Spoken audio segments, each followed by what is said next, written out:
educated from an early age. We are taught to go to school, get good grades, get good jobs, get promoted. What's next after achieving these milestones? How should you spend the money you've earned? When payday comes around, it seems like the focus on financial guidance disappears. Getting rid of debt and putting your money in the right place is a subject that has a lot of conflicting advice. Are you a saver? Are you an investor? Throughout our lives, we are constantly concerned about making the wrong choices. If you have money to invest, what is the optimal order to do so? Hey Money Masters, welcome to Money Mastery, where we keep it simple and savvy. I'm here to guide you through personal finance and self-development.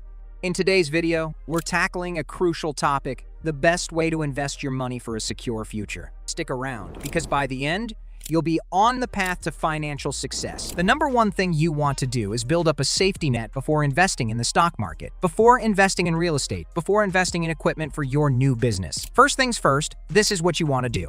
Prioritize number one before anything else. Make sure you save a month's worth of expenses and put them into a high-interest savings account, which you can access all the time without any fees. This needs to be clarified. Could you instead save for an emergency fund before paying off your debt? There is a difference between mathematically and psychologically optimal, and knowing that you have an emergency fund to cope with unexpected expenses frees you from a lot of additional stress. Moreover, this is not a budget for everyday expenses. There is really no need to keep this emergency fund close to the chest. Do not even think about having that outside. Start off with 1 month's expense. This will cover most small emergencies, and you can look into adding to this after you do that next step first, and that is paying off your high-interest debt. The majority of adults are in debt, and we've accepted this as the norm. Instead of buying a new car, we could have bought a used one. In order to impress people that we don't even like, we may have bought something that we didn't even need. Debt also restricts your monthly income, which is one of its biggest problems. The amount you can save and everything else you can do must be limited if high interest is eating away at your income. Rather than investing, you should focus on paying off debt. That will give you a tax-free, risk-free return.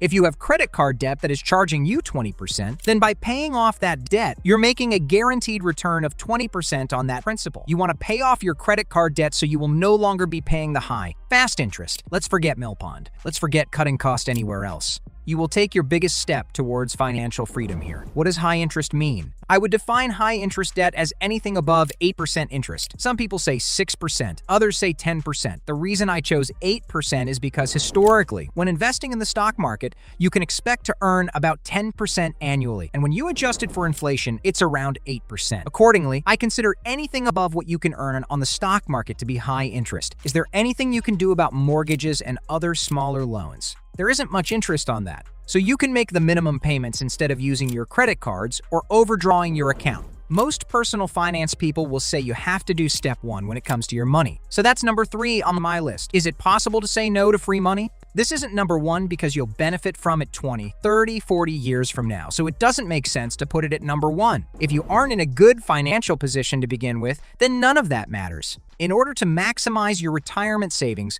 once you have completed steps 1, 2, you must take advantage of the match your employer is offering. Different countries call this by different names. In the UK, it's a pension contribution, and in the US, it's a 401k contribution. You will be able to contribute pound or dollar for pound, and your employer will match that amount towards your pension. In other words, if you earn $100,000 and contribute $4,000 to your workplace pension, your employer will match every dollar you contribute. Your investment essentially returns 100% right away. Remember, this is different from the full amount that you can contribute. Getting the full match is all you care about because otherwise, you're just throwing away free money. In addition, you cannot claim these retirement matches that employers offer as a benefit every single year you'll do this. Never miss this free money step number before you have an additional fund. You wouldn't feel as if you had to worry about your living expenses if you had 3 to 6 months of them in your bank account at all times. If anything went wrong, you lost your job, your business didn't work out, then you would still have something to fall back. There will be no problem with that. If anything happens, you want to be able to sell yourself out without having to rely on credit card debt to get you out of it. In other words, you need to figure out what you need to survive on. Say, your fixed expenses, your variable expenses, your total expenses for the month, and multiply that by 3 to 6 months if you're employed or 9 to 12 months if you're self-employed. There is a difference between this number and your safety net, which we discussed in the first point. This refers to the larger financial shocks that we just discussed that have long-term consequences. You have now laid the foundation for a truly free financial future, and this is where it gets fun. You can now invest and meet your other financial goals. So the next step is to invest in through a tax-advantaged account. The reason why you absolutely want to do this is because it's one of the most tax-efficient places you can be putting your money in to make it grow. Most other investments by some sort of tax.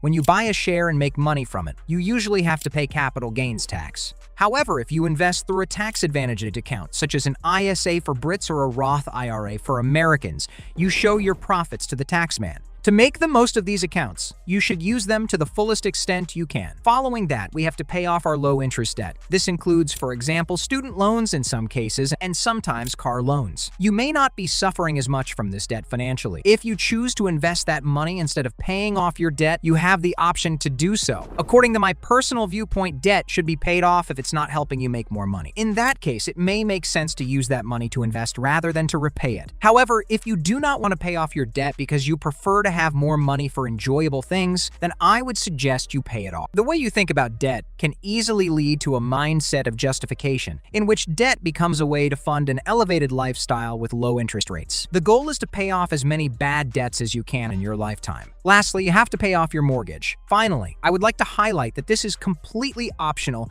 and it depends on your financial situation. In order to make the right decision, you need to consider so many factors. How much equity do you have left? What is the end date of your fixed rate? How long do you have left? My personal preference would be not to pay off my mortgage right away if I were in my current situation. My preference is to invest that money instead, since mortgages are typically some of the cheapest debt available. Moreover, long-term obligations have already been factored in to be paid in full.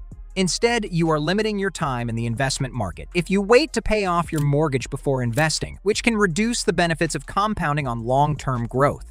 Additionally, you can save money on your mortgage interest in the long run if you make overpayments. But not all mortgages are flexible, so before you make any overpayments, you want to make sure you check the terms of your mortgage and see if overpayments are allowed or if there are any early repayment charges. Investing that extra money might make sense if your mortgage doesn't allow overpayments or limits them. For example, to 10% a year. As a result, you build up a separate pool of money in your investments and add value to your property at the same time, both of which will benefit your financial future. The psychological benefits of paying off your mortgage and living mortgage-free are obvious. The final decision depends on what's most important to you. One thing I didn't mention is to put your money towards skills and personal development. You could only save and invest as much as you can, rather than waiting until you have finished paying off your mortgage before starting to invest. You're really limiting your time in the investment arena, which can take away from some of the benefits of compounding over time.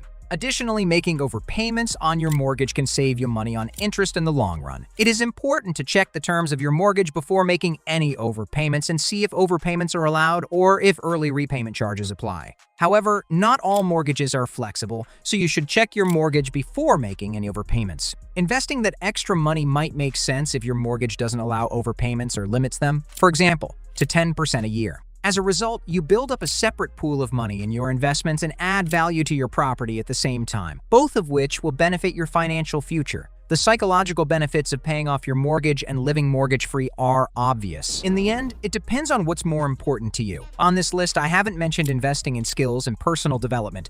It is only possible to save and invest as much as you can, but it is always possible to earn more. I hope the video should have given you some ideas about where you should put your money on your next paycheck. If you want more ideas on how to get the most value out of your money, please drop the comment. Thank you for watching, and I hope to see you there.